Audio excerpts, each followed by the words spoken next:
Thank you for your great speech and useful one, and welcome to Menorca. I have some questions for you. Actually, how do you believe chess can contribute to the cognitive and emotional development of students in educational setting? How it can be done, you mean? Well, first of all, I think that you need to understand that the impact will not be marvelous in a way. That is a dangerous attitude to have. But what I can see also when I speak to teachers is that the new generations have problems with concentration. I also believe that the use of telephones and the society in large, people are getting used to get a lot of quick responses, and they need to have something happening all the time. The telephones something should pop up to keep your attention. What is so fantastic with chess in a way is that it can be a board with 64 squares, 32 pieces, and it can be totally dead. Or you start to open up this world of thinking, and in this magic world, everything can happen if you concentrate, if you find a way, to explore all these possibilities. And I think this is something that also the teachers come back to me with, that, if you teach the children how to concentrate, then we have won a lot. And beside this, of course, there is mathematics, there are logistical elements, there are a lot of other stuff that is very, very good, and when it comes to the cognitive stuff. Another very, very good thing with chess, and all the surveys we have done when you use it in the classroom, is that everyone can participate.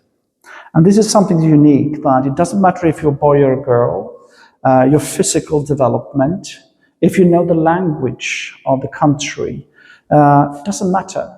Everyone can take part on equal grounds.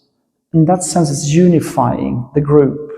And those who might be weak in other subjects or in situations, suddenly they have a role. And you also have to play with others that are, equal to yourself. And that means that they make new friends and new connections. And teachers, they understand how valuable this is. It might not be so interesting for the principals and to the ministers because they just want them to have higher grades, but for teachers, this is amazing. So there are a lot of positive effects if you use chess, but sometimes it can be a little bit tricky to measure them, but it's more like an overall movement towards thinking, and I think that is something we need. Very interesting response. And for another question, what experience or research do you know that demonstrate the relationship between chess practice and improvement in mental health? In mental health, what is so interesting is if we take my courses, but also my own experiences working with kids in schools, is that there is a great interest for children, for example, with ADHD and ADD and Asperger's syndrome and so on, because chess is very much workable for them.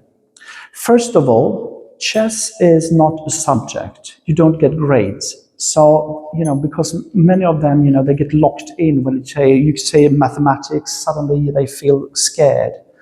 But here it's okay. It's also clear rules, it's interaction, but without touching and so on. And for many of these kids, these are good. And still they start to have a relationship and so on. And if you take children with autism or Asperger, they even might be better chess players than others because they go all in. They are good in focusing, even though they might only focus on one thing. So I think here I can see something great that might not be so obvious. I mean, if you have one leg less or an arm or something like that, everyone will understand that you can play chess on equal ground. But not the least this category, with children that have got these problems. So I have had on my courses a lot of teachers working with these kids and now using it for these kids in schools all over Europe. Okay, thank you so much for your Thank you.